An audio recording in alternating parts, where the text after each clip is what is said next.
Hello FEU, kasama natin ngayon si... Joshua Mar Nagbayani. Okay, ngayon may tatanong ko sa yung isang tanong tapos kailangan mo siyang sagutin sa pure wikang Filipino. Ready ka na ba? Handa na. Ang tanong, ano sa tingin mo ang isang karakteristik ng epektibong leader? Para sa akin, ang pinakamahalagang karakteristik na hinahanap ko pag ako ang namimili ng leader ay ang leader na nakikinig, may puso at may paninindigan. Dahil mahirap maging leader. Marami kang taong hawak, maraming komunidad, maraming maliliit na sektor, may maraming malalaking sektor kang hawak. So, yun ang nagpapahirap sa pagiging leader. Para sa akin, mahalaga na ang leader ay nakikinig sa kanyang mga taong pinamumunuan, tinutugunan ang kanilang mga pangangailangan. Mahalaga rin na may puso, mahalagang naiintindihan mo ang pangangailangan ng sakop mo. May mahalagang puso sa puso ang connection mo sa mga hinahawakan mo. At mahalaga ang may paninindigan at integridad. Ang pagiging leader ay mahirap. Mahirap na hindi mo magampanan lahat ng pangako mo. Alam nating lahat yon. Pero alam din natin na gagawin ng isang leader ang lahat para magampanan ang mga iyon.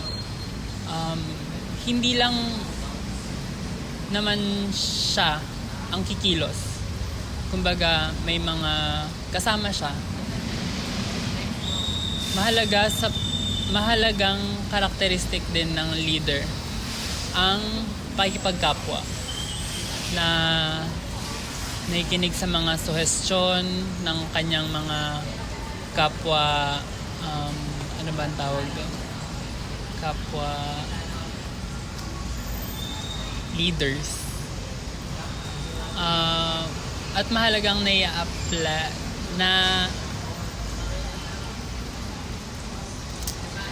na-apply ang mga suggestion ng bawat isa. Salamat. Okay. Ang ganda ng sagot mo. May susunod na tanong pa. Sa tingin mo, bakit ka nahihirapan magsalita ng diretsong Tagalog? Para sa akin,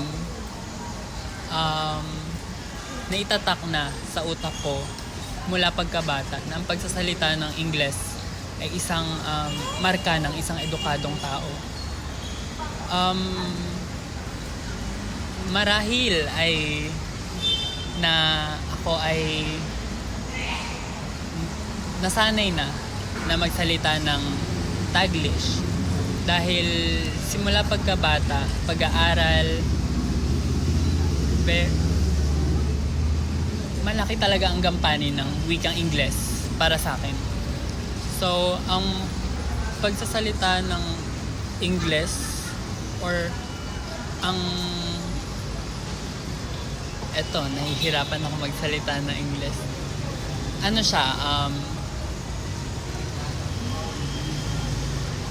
para akong sinanay. Yun nga, sinanay. Simula pagkabata. Kaya siguro ako nahihirapan. At sa araw-araw kong buhay, hindi nawawala talaga ang wikang Ingles. Mahirap na siyang tanggalin. Kumbaga, sa wikang Ingles, mahirap siyang i-unlearn. Okay. Sa iyong palagay, may binabagayan bang paraan at oras ang pagsasalita ng Taglish? Sa aking pananaw, sa kasalukuyang henerasyon, hindi na talaga mawawala ang Taglish. May mga salita tayo na hiram mula sa wikang Ingles, iniba lang ang spelling, pero ganun pa rin ang um, pagbigkas. Sa tingin ko, sa panahon ng teknolohiya at social media, sobrang hirap na niyang tanggalin. Bakit kaya naging laganap ang Taglish sa panahon natin ngayon?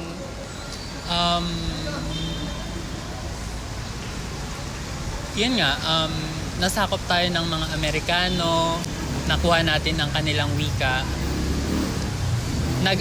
nag-adapt or nakuha na natin ang mga wika nila. So, mahirap na siyang tanggalin kasi nga, mula pagkabata, yung turo ang Ingles ay para sa mga taong edukado. At para malabas mo na isang edukado, parang hindi naman sa kailangan, pero ayun, kailangan mo magsalita ng Ingles. Okay, maraming salamat sa pagtangkilik ng oras mo at yun lamang po. Hello FEU, kasama natin ngayon ay Hello guys, I'm Charles David Pascual from FEU. May mga itatanong ako sa iyo pero kailangan ko sumagot sa wikang Pilipino lang. Bawal ang Taglish. Handa ka na ba?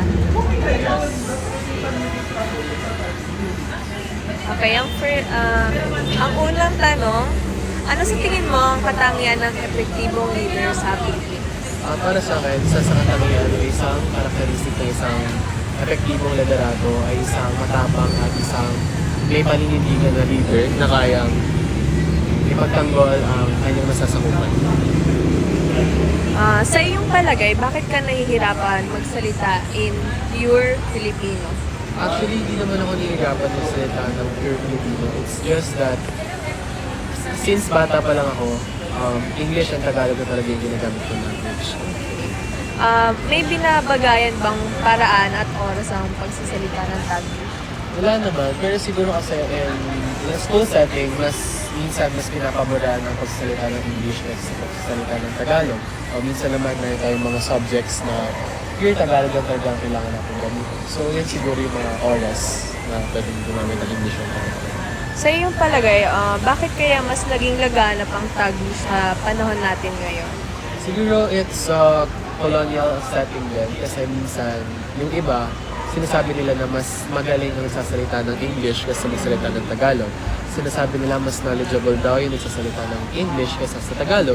So siguro yun din yung mentality ng mga Pilipino. Kaya mas sinasanay nila na gumamit ng English kaysa sa Tagalog.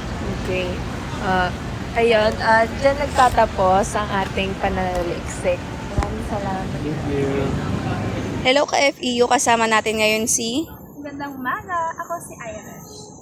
Okay, may tatanong lang ako sa'yo pero kailangan mo sumagot sa wikang Pilipino lang. Bawal ang Taglish. Ready ka na ba? Handa na. Okay, ano sa tingin mo ang karakteristik ng isang epektibong leader? Ang karakteristik na epektibong leader para sa akin ay yung maaasahan ng taong bayan. Yung hindi corrupt at sana. Sa iyong palagay, bakit ka nahihirapan magsalita ng pure Filipino?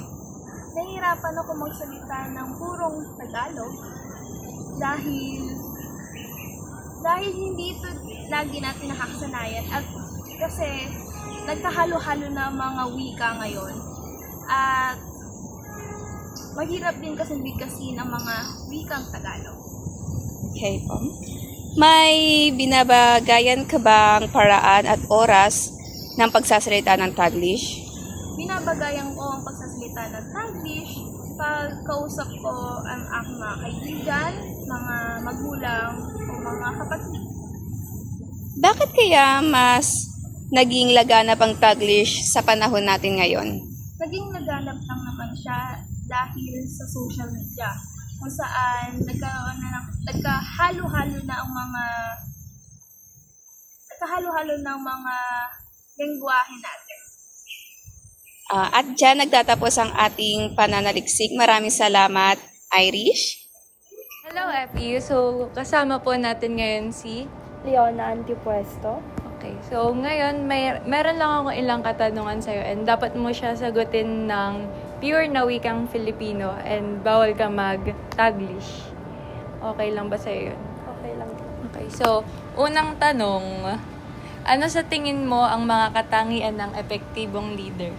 Para sa akin, ang katangian ng isang epektibong leader ay ang marunong makinig, may paki sa mga nasasakupan niya, at syempre yung humble at may disiplina.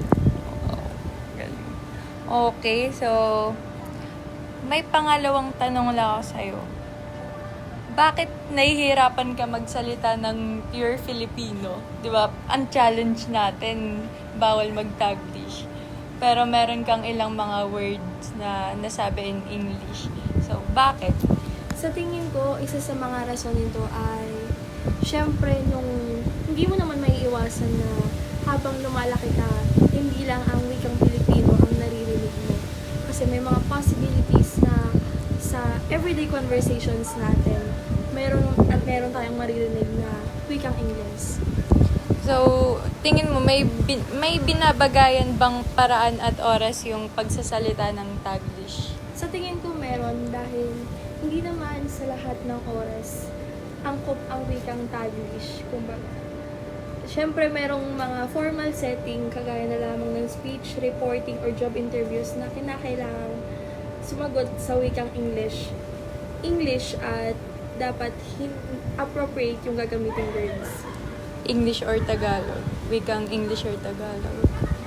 So, pero bakit sa tingin mo mas laganap yung Taglish sa panahon ngayon?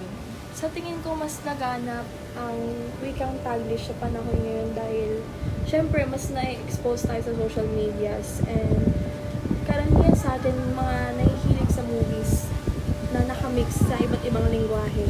Kagaya na lang ng mga bata ngayon, makikipag-communicate sila sa iba't ibang tao sa buong mundo sa pamamagitan ng wikang English. Tama. Okay, so dyan na po nagtatapos yung pananaliksik natin. So, thank you, Ate Leona. Thank you so much po. Hello FEU, kasama natin ngayon si Dieter Del Rosario. Okay, so may mga itatanong ako sa'yo, pero kailangan mong sumagot sa wikang Filipino lamang. Bawal ang Taglish. Handa ka na ba? Ano naman? Ang aking unang tanong ay, ano sa tingin mo ang mga katangian ng isang epektibong leader? Para sa aking palagay, maraming bagay ang bumubuo sa isang epektibong leader. Ang una dito ay marunong siyang makipag-usap, marunong siyang impluwensya ng mga tao at marunong siyang mag-inspira ng mga tao na pasasakupan niya. Okay. So, sa aking pangalawang katanungan, sa iyong palagay, bakit ka nahihirapang magsalita sa purong Tagalog lamang o purong Filipino? Marahil na rin siguro sa nakasanayan, sa ating araw-araw, napapalibutan tayo ng mga bagay na tulad ng mga tao na nagasalita ng Taglish at marahil na rin sa social media na ating na-absorb araw-araw. Okay, so sa aking pangatlong katanungan, may binabagay bang paraan at oras ang pagsasalita ng Taglish? Para sa aking palagay, mayroon. Marahil katulad nitong interview natin ngayon, nangangailangan ito ng formal at maayos na pag-usap na tuwid na Filipino. Ngunit nga sinabi mo na nahihirapan tayong Filipino na magsalita ng purong Tagalog lamang. Kaya, ayun. So, sa aking huling katanungan, bakit kaya mas naging laganap ang Taglish sa panahon natin ngayon? Mas naging laganap ang Taglish ngayon. Katulad ng sinabi ko kanina, marahil ito sa social media. Araw-araw na-absorb natin yung salita, wika na Taglish. Hindi tayo nakakapag-usap sa ibang tao na purong Tagalog. Bihira lamang ito. Kaya sa ating pamamaraan, nababago ito at naiiba. Kaya ito nagiging Taglish. Okay, so at dyan nagtatapos ang ating pananaliksik. Maraming salamat, Dieter. Hello FEU, kasama natin ngayon si... Nia. Okay, may mga itatanong ako sa'yo, pero kailangan mong sumagot sa wikang Filipino lang. Bawal ang Taglish. Ready ka na ba? Ready. Okay. Ang tanong ay, ano sa tingin mo ang mga katangian ng epektibong leader? May malasakit sa bayan, may integridad, marunong mamuno, yan. Oh, okay. Wow, nasagot mo in Tagalog. So, ito ang follow-up questions. Sa iyong palagay, bakit ka nahihirapan magsalita in pure Filipino? Siguro dahil naging mas common yung paggamit ng English language. Okay. So, may binabagayan bang paraan at oras ang pagsasalita ng Taglish? Kung ano lang kasi unang lumalabas sa isip ko. Yan lang. Okay, so, bakit kaya mas naging laganap ang Taglish sa panahon natin ngayon? I think dahil sa rise of technology, lalo na mas exposed yung mga tao sa pag-scroll, ganun. So, halos in English yung information. So, nakakakuha sila doon. Okay, thank you. At dahil dyan, nagtatapos ang ating pananaliksik.